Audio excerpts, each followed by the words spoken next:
Innovation na makambo ya mpepo tope aviation na RDC. Compagnie africaine d'aviation CAA na mokuse alela yango minu na nenga kosakana te di et commandé domaine na ye après réception ya premier Airbus A330 oyo CAA yaka nango mikolo eleki yango nde sukisaka masolo ndimela ngai mwana Kongo ke CAA auti lisusu kobambola koko na botu na domaine aérien avec arrivée pe réception ya deuxième avion esika Airbus A330. Airbus A330 deuxième frappe yango yo ya mokwake na mapate RDC ya boebondi melangai ke mon côté na terrain po ezala nanu te ekomi lelo ntimba na nzuzi veut dire mapasa Airbus A330 ba avion ya mokwake ya liboso eyaka yango yo bozwa lix eza nango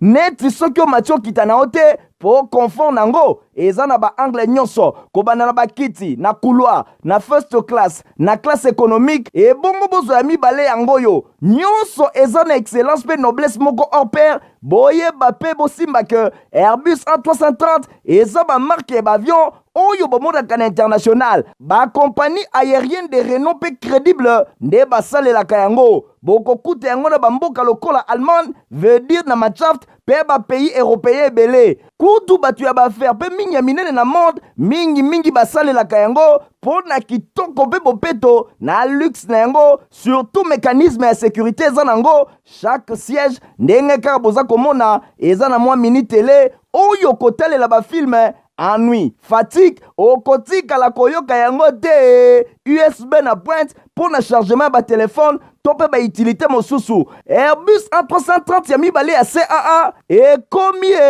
eza na deux classes first class pour na bino ba grand monsieur na ba grande dame pe ba personnalité misusu ebele avec 36 sièges classe économique pe ezali po na bino bosalaka baaffaire pe bato nyonso ba amoureux ba voyage avec 267 sièges mokoka sala voyage na ba meilleures conditions ndenge nanu ezala te avec Airbus A330 ya mibale ya CAA avion ya sika oyo euti kokoma ekwei deja na mabele timba na nzuzi lelo mibale moko te na Congo bana Congo pe bapaya basepeli oui CAA mfumu na ba innovation deuxième avion Airbus A330 yango ekomi Mardi elam na bino nyonso bolula kolanda journal ya peuple info lingala mbote na bino bisika nyonso tu bozwa mina lombango tikate to fungola basango na biso pona kotasa bino ke na 25 jours ya début ya ba 9e jour ya francophonie de premier ministre Jean-Michel Sama lukonde kenge ya sangisa ki mokolo ya lundi 3 juillet kuna na cabinet na ye ya mosala ba e banson baza concerné pona kotala ba aspect nyonso ndenge héritier mapinde mi atalise Jean-Michel Sama lukonde kenge asangisa ki lundi 3 juillet 2023 na cabinet na ya mosala na primature ba parti nyonso prenante na préparation ya événement oyo ya ba 9e jour ya francophonie pour na kotala makambo etali ba infrastructure préparation ba participants ba athlètes congolais na ba aspect diplomatique boy a insisté ki mingi ministre ya communication pe média Patrick Muyaya oyo asalaki compte rendu ya réunion liboso ba panze sango alobi nyonso etami pour na ko assurer meilleure participation ya ba délégation nyonso alobi la ki ba rimer oyo ezali koya et pa ba manipulateur bazali ko promettre poursuite ba discussion sur le plan diplomatique et pour na ko rassurer ba délégation nyonso oyo bakota en avant-plan makambo etali sécurité pour na ko justifier kozanga koya na bango ba disposition et kozwama pour na ko assurer sécurité ya moto nyonso ba 9e jour ya francophonie ezali koya dans 25 jours exemple président de la République Yemoko il y a quelques jours, le Premier ministre a tambolaki pour na kosala point évolution et misala nyonso na baje oyo ezali partie d'infrastructure, partie à préparation pe partie à participation ya bathlète pe aspect diplomatique, pambate ezali question pour na biso toyeba na kosala réunion pe kosala ba point ba sujet nyonso mingi penza tozali kolanda désistement ya Québec pe ya Wallonie oyo ba annonçaki limitation ya batu na bango na ba oyo etali ba activité culturelle ezali sujet moko oyo tozali kokoba ba discussion pour na kosa ba précaution pour na makambo nyonso e bana kotambola malamu ndenge ministre ya communication alobaki alobi tokoki ko comprendre te ke yango e bana kozala point de vue pour ezala ba conséquences o ekoki koya pour na lelo tozalaki informé na ba disposition nyonso mingi ba disposition sécuritaire o ezali prise en compte pona ba rumeur oyo ezali kokola manipulation yango ezali kotalisa ke RDC azali ville moko sécurisé te pona koyamba baje ya francophonie ezali ya lokuta ezali quelques plans ya sécurité oyo esalemaki ba disposition ezomaki mingi ba ambulance moko spécifique oyo ekosala ekozwa prise en charge sanitaire ndenge ministre ya communication atalisaki pona gouvernement ya RDC balobi tango ekomi kosilisa misala nyonso ba préparation ba athlète congolais mobilisation ya ba kinois pona kozwa adhésion engouement ya makasi na ba rencontre oyo lelo tolobelaki mingi makambo etali kosilisa misala ba site nyonso etikali boy ministre ya communication pe média alobi mikolo ezali koya tokosala communication moko ya makasi pona ko mettre na ba kinois nyonso bayeba na ko se préparer pona koyamba monde francophone oyo bakoya na Kinshasa boy toko assurer pe toko accompagner ba sportif nyonso sur le plan culturel pe oyo bako participer pona ko représenter RDC na milulu oyo ndenge Patrick Moya ya ministre ya communication pe média asukisaki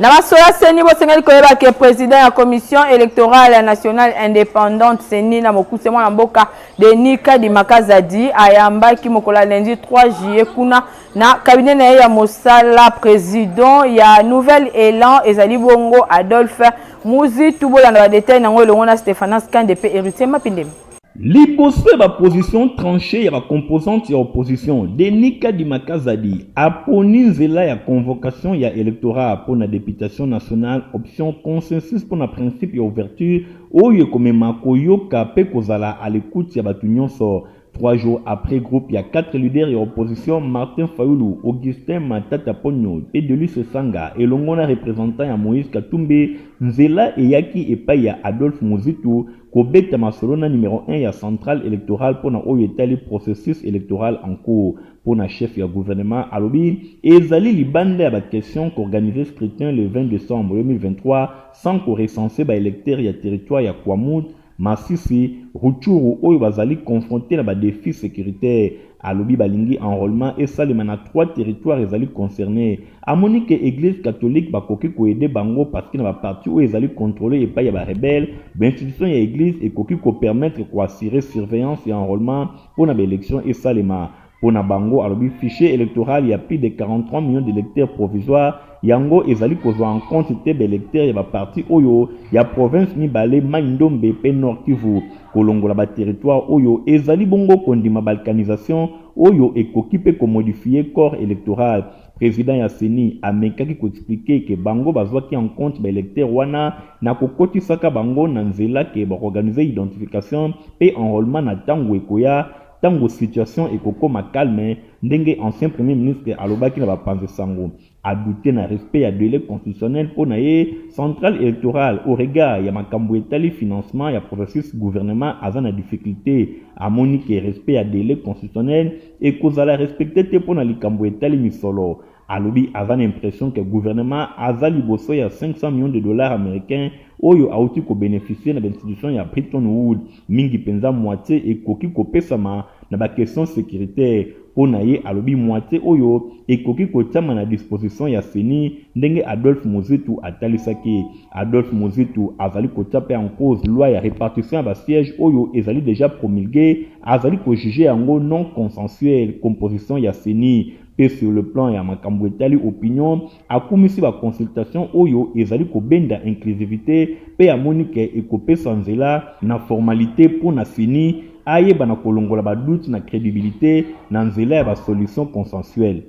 Na sabusu basimba ke président national ya ba 9e jeu ya francophonie Isidore Kwanza azalaki mo weekend eleki na rond-point victoire kuna na matonge na commune ya Kasavubu epa yapi azalaki ko sensibiliser population makasi na oyo etali bongo ba 9e jeu ya francophonie. Stéphanas Kande héritier Mapindemi. En moins il y a un mois, il y a coup d'envoi, il y a 9e jeu, il y a francophonie, campagne, il y a sensibilisation, il y a proximité, ezali koko bana ville, il y a Kinshasa, na district, il y a Tchango, Bukolo, il y a samedi 1er juillet, et Outi Koleka, ezalaki tour, il y a district, il y a Funa, boy célèbre, rond-point victoire, na quartier Matongé, na commune, il y a Kalamu, ezalaki première étape pour na commune, il y a Kalamu, parade, il y a Masano, mascotte, il y a Bagé, Ibandaki, n'avenue du stade, tu na rivière Kalamu, pour na Koleka, na quartier chaud, il y a Matongé, fief ya Papa Wemba pour na kosoki sa na place des artistes na rond-point victoire parade oyo et même qui ba tuebele na son ya musique ba danse pe ba spectacle ya ndenge na ndenge ya ba saper ba adepte ya ba haute couture ya élégance vestimentaire bango bonko ba siraki show ya bonheur ya foule oyo ba sangana ki na quelques minutes message ezalaki moko ya mobilisation ya makasi ya population on a parti oyo ya ville ya Kinshasa ba yamba ba 9e juillet ya francophonie oyo ezali ko banda le 28 juillet kino le 6 août 2023 tozali awa na matonge pe ezali azarte to se retrouver na place des artistes ezali symbole moko ya makasi ya quartier oyo eza na symbole ya créativité ya jeunesse kinoise ya musique koleka na sap matonge ezali fief ya bakombo ya minene ya culture ya République démocratique du Congo pe bango bako honorer baje ya francophonie ndenge directeur national Isidore Kwanja Ngembo alobaki epai ya foule Nangambo na Bourgmestre ya commune ya Kalamu Charlie Luboya alobi azana esengo ya koyamba comité national ya baje ya francophonie population nyonso ya Kalamu bazana esengo ya koyamba baje ya francophonie infrastructure ebele etongami lokola stade Tata Raphaël ezwami na commune na ye esengeli kozana esengo pona baje oyo ezali ko permettre lelo ba ouvrage ya minene etika la tango molai oyo bilenge ba ko bénéficier responsable ya animation périphérique Eric Mpoi a rappelé Nangambo na que campagne oyo ekokoba kino pendant ba 9e juillet ya francophonie atalisa qui peut bien fondé ya rendez-vous oyo ya jeunesse francophone na Kinshasa. Na sola fait de société bosimba que police nationale congolaise atiaki maboko lundi 3 juillet na groupe moko ya ba criminel oyo bazali konyokola population ya ville province ya Kinshasa bolanda ba détail nango elongo na Rite Kindu. Mikolo eleki la criminalité est mataki ebele na ville province ya Kinshasa. Longonya na la police nationale congolaise oyo atie maboko na ebele kati na bango. Lundi 3 juillet, bazalaki présenté epai ya vice-premier ministre ya intérieur bota la bango yeyo. Ba mesanaki koyiba kobotola pe koboma. Coup de chapeau na la police oyo asali mosala na ye kitoko ndenge vice-premier ministre ya intérieur alobi mosala malamu na oyo nyonso bosali mais sengeli bosisa mosala oyo rapidement ba OPJ na yo babongisa ba procès verbaux ya bato oyo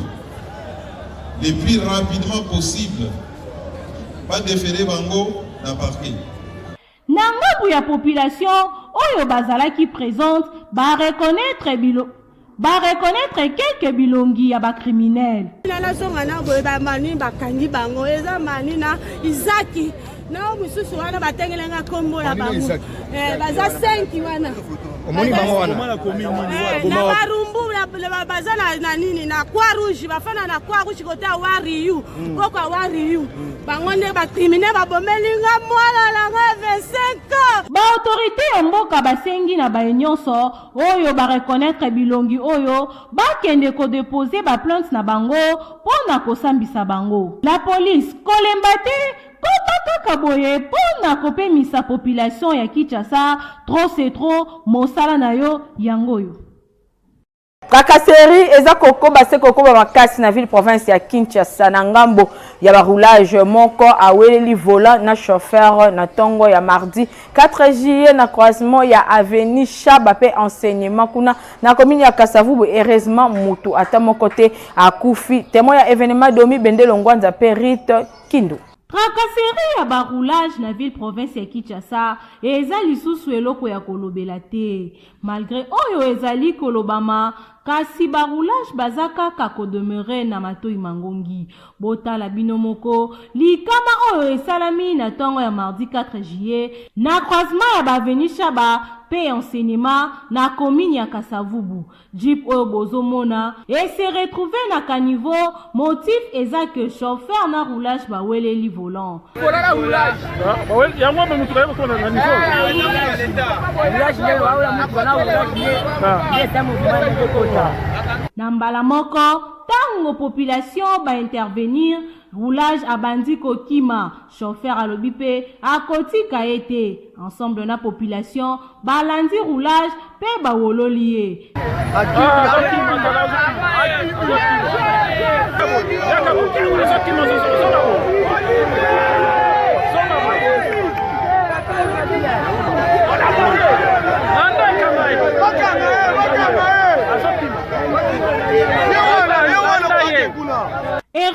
accident oyo mutu azwi likama te nde tokosenga na baroulage basonge façon ya kosala mosala mpona koevite makambo ya lolenge ya boye ata chauffeur aza na mokanda te eske solution ezali kaka kowelela volant bongo soki bato bakufaki boye ezali malamu te.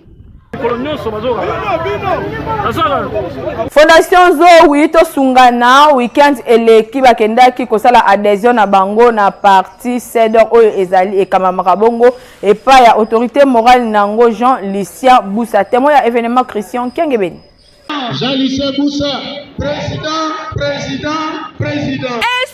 Mamulusiana na Petro Congo na commune ya Masina e yambaki ba membre ya Fondation Zowi na présidente na bango Mama Sylvie Zowi la tête bien faite pona adhésion na bango na kati ya courant de démocrate rénovateur CEDER na mokuse parti cheur ya mwana mboka Jean-Lucien Boussa Mondele Moindo nyoso esalemaki na présence ya interfédéral ya Kinshasa mwana mboka José Lomata la nouvelle énergie kozwana ye maloba président fédéral ya Tchangu mwana mboka Emmanuel Chipaka bakiselaka ye Emma Beton kuna asalaki présentation ya ba cadre ya CEDER oyo bazalaki présent na manifestation oyo pe asukisaki na kotalisa ba nouveau adhérent na CEDER idéologie ya parti na bango na sima Mama Sylvie Zowi azwaki maloba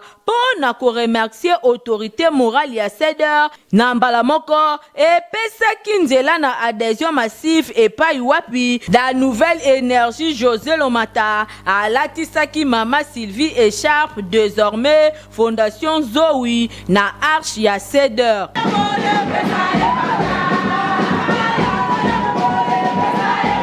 Mama Sylvie Zowi atalisaki choix na ye na CEDER. Na sali choix ya CEDER parce que CEDER eza parti o na yoka ngomba lebele na yoka et kona kota la vision ya excellence o ya za autorité morale na biso yango motiva kinga na ba discours na ye na landa mbala ebele yango de motiva kinga je me suis dit non papa oyo azana ba idée ya kotonga mboka et puis azana idée plus qui ya ko soutenir biso ba mama to kenda liboso nde ya ko tinda ngana kenda kokota na CEDER. La fois passée, na kende commis à de rengamoko, mais cette fois-ci, je me suis dit non, parti en on a sepeli na memi équipe nanga mopi batu nanga nyoso ya base o bazo représenter les 21 quartiers ya Masina ba ya ko accompagner ngato adhérer CEDER. Message eza ya ko mema ete ba mama eza bande ko nyoso oyo ba kolinga kolanda ngai nazo mema batu je ferai de mon mieux Masina Tchangu en général eza na maboko ya CEDER et toko se soutenir les uns aux autres pour aider biso tout ça la force ya CEDER na kati ya Masina et avec Dieu Togolonga. Et puis les changements c'est maintenant comme le slogan de notre parti le dit, cette fois-ci nous allons voir et nous sommes sûrs que le long des changements est bandit. Ah oui, bokoto CEDER arche de Noé Sokimbula ebeti et Talio. Tozonga mwa mokele masola politique pour kotesa bino ndenge mwana mboka Victor Bosoku asangisaki weekend eleki ba cadre ya plateforme état de droit mingi penza ya district ya Tchangu boyeba ke Victor Bosoku a annoncé bango ke désormais bakotambola na kombo ya parti oyo babengi Nojeko epai wapi ye azali bongo lokola secrétaire général adjoint bolanda ba détail elongona Edi Imbani. Bon Lukaye esika mosusu te désormais bokozwaye awa na parti politique nouvelle génération consciente Nojeko na mokuse parti cher ya Fabrice Lonkeke Isampembe yenani Victor Bosoku et Kaka les fils de Dieu Bobenga les leaders des jeunes bakisele la force non utilisée. Ah oui, avec un pacte idéologie ayeko kubisa masolo awa na Nojeko pensima ya kotel la pe kozimele a teti boule peut comprendre que idéologie organisation politique oyo pays leader nango et kokani kitoko na ba aspiration na ye Victor Bosoku et Kaka atalisaki que Nojeko za membre ya union sacrée et za ko soutenir vision chef de l'état Félix Antoine Tshisekedi Tshilombo pe elongo na autorité morale nango balingi population congolaise ndenge Kaka pe ya lingaka tina kendaki gauche droite kizunguzungu ya pamba ye moko elongo na ba structure na ye nyonso oyo akombelaka avec idéologie plateforme état des droits basadere na Nojeko masolo lekanaki na séance de travail oyo esalemaki week-end eleki Victor Bosokwe kaka tina bisawa na biso ya lelo d'abord on a conscientiser la population na biso pour la maponami oyo ezali koya ebaye ba déjà que maponami ezali faut ba se préparer massivement biso surtout on a kopesa sur deuxième mandat la tata mokonzi ekolo Antoine Tshisekedi on a ba préparatif il y a adhésion massive la partie au biso tout ça pour adhérer et puis au biso to kozala ba grande responsabilité on a baye ba été maponami ezakoya troki bongo to pesa ki ba condition na biso pona ko travailler na partie wana elongo liboso yaki beaucoup plus et marqué biso bazala liboso bazala ko appartenir na kati ya union sacrée ya mibale pour soutenir le chef de l'État ya misato kolinga population na mundinga ya kusolo na tournaye secrétaire exécutif national en charge d'animation représentant ya autorité morale ya parti Abakisaki Boy qui mandaté par l'autorité morale les camarades Fabrice Mouké qui ici pembe yende atindi biso qu'on a pour représenter Yawa na adhésion ya notre camarade Victor Moussokou Bazali motomoki était na politique motomonene aussi azali koya kusangana na biso alors ezala qui très important que to biso nyonso na bandeko tozali na bangwawa toya taipe maboko kola kisaye soutien à l'autorité morale envers lui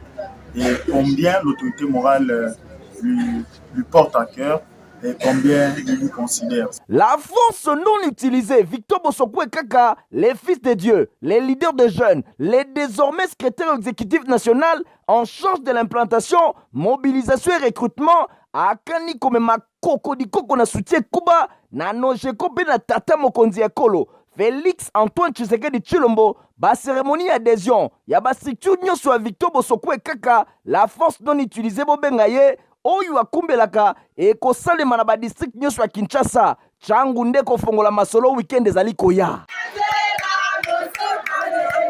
na région Bosimba ke Congo pour Christ CPC na mokuse elongo na évangéliste international Jean-Oscar Kiziamina baza kolengela campagne d'évangélisation na stade de Martyrs. Aïe ndeko ya Congo est-ce que soyoki Sango ya CPC 2023 Congo pour Christ avec l'évangéliste international Kizamina Kibila Jean-Oscar l'homme de Dieu, l'homme de feu. Yoka CPC 2023 grande campagne d'évangélisation et de guérison miracle. Kanga date malam du vendredi 18 au dimanche 20 août 2023 à partir à 12h Ngenga na stade de Martyrs.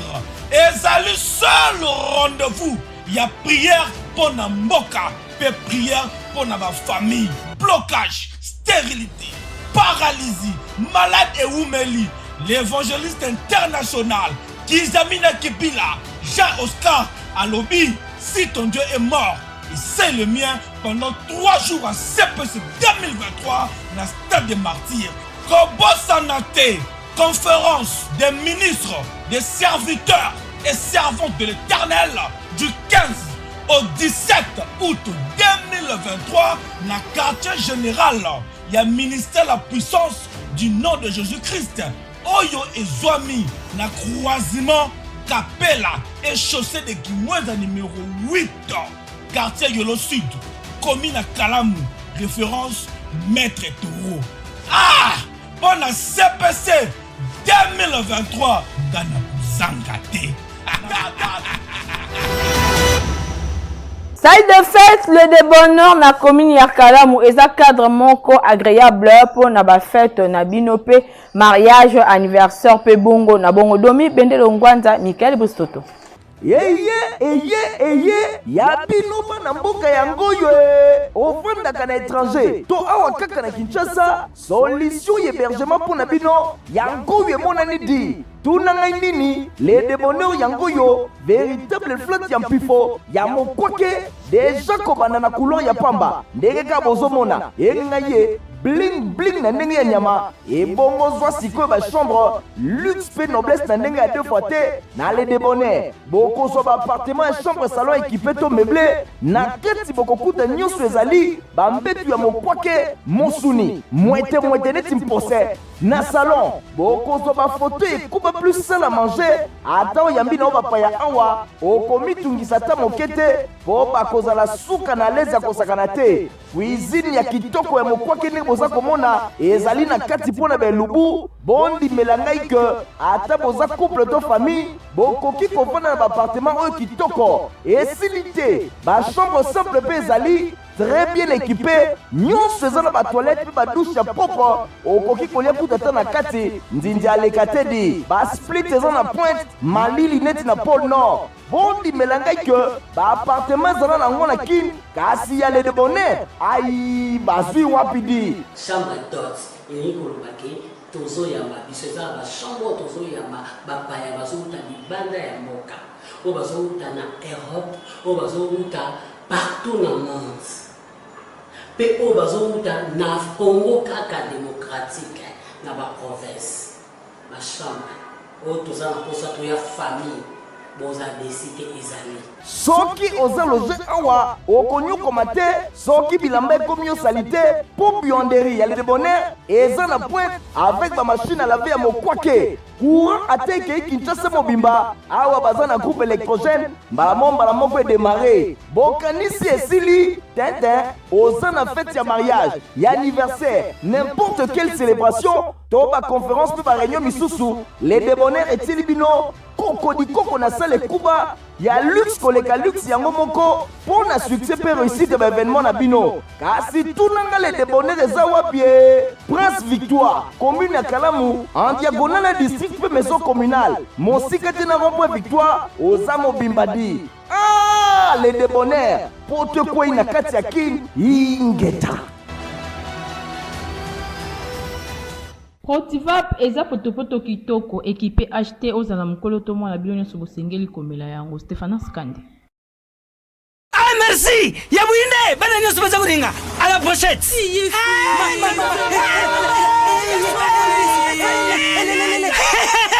Vous allez quoi mais Protivap est tonne la protéine et énergie. Ah papa merci pour les pour les enfants. Eh Bino, bote la baonine. Bona bana na yo bakumarukura bana oyo folesaka bango potopoto Protivap eza bapotapota te allez kamata bon appétit bana nyonso bayaka Protivap awa basisi kolia ya bango Protivap babandi badansi na bango ya babebe pro tala bari yango chata kitoko ntoto makasi tukana mbimbi oyo tukana mbimbi makusa Protivap potopoto kitoko pona babebe pro na sport bosimba qui est Ligue nationale de football na foot na mokuse auti ko publier déjà calendrier ya ba match pour na Ligue 1 édition 2023-2024 oyo ezobanda déjà le 26 août 2023 héritier mapindemi a pesibino ba détail Ligue nationale ya football na foot na mokuse auti ko bimisa calendrier ya saison sportive 2023-2024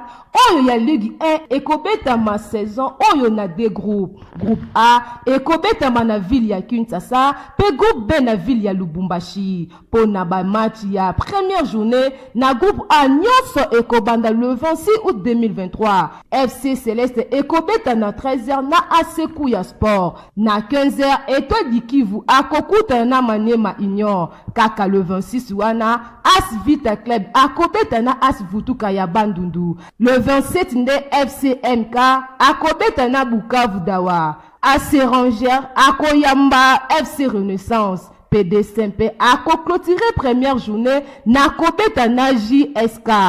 Pona groupe B na ville ya Lubumbashi, groupe Bazano, bakobeta na Sanga Balende, Don Bosco na Asimba, P Dauphin Noir, akobeta na FC Lupopo, le 27 nde, toujours na ville ya Lubumbashi. US Chinkuku akobeta na FC Blessing pona match ya mibale. FC Lubumbashi akobeta na US Panda B52 et puis TP Mazembe akobeta na FC Tanganyika.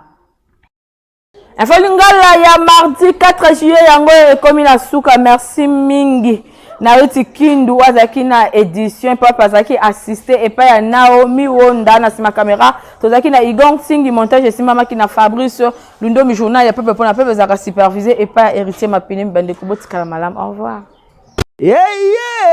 Innovation na makambo ya mpepo tope aviation na RDC compagnie africaine d'aviation CA na mokuse alela yango minu na nenga kosakana tedi et commandé domaine na ye après réception ya premier Airbus A330 oyo CAA yaka nango mikolo eleki yango nde sukisaka masolo ndimela ngai mwana Kongo ke CAA auti lisusu kobambola koko na botu na domaine aérien avec arrivée pe réception ya deuxième avion esika Airbus A330.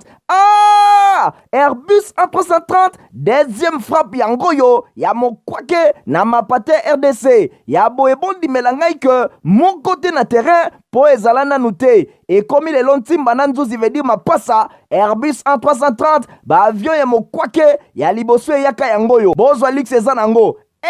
neti soki o matio kitana ote po confort nango eza na ba angle nyonso kobana na bakiti na couloir na first class na classe économique et bongo bozo ya mibale yango yo nyonso eza na excellence pe noblesse moko hors pair boye bape bosimba ke Airbus A330 eza ba marque ba avion oyo bomodaka na international ba compagnie aérienne de renom pe crédible nde basalelaka yango bokokuta yango na bamboka lokola Allemagne veut dire na Machaft pe ba pays européen belé kutu batu ya bafaire pe mingi ya minene na monde mingi basalelaka yango pona kitoko pe bopeto na luxe na yango surtout mécanisme ya sécurité eza nango chaque siège ndenge kaka boza komona eza na mwa mini télé oyo kotalela ba film ennui, fatigue, okotika la koyoka yango te USB na pointe pour na chargement ba téléphone tope ba utilité mosusu Airbus A330 ya mibale ya CAA et komi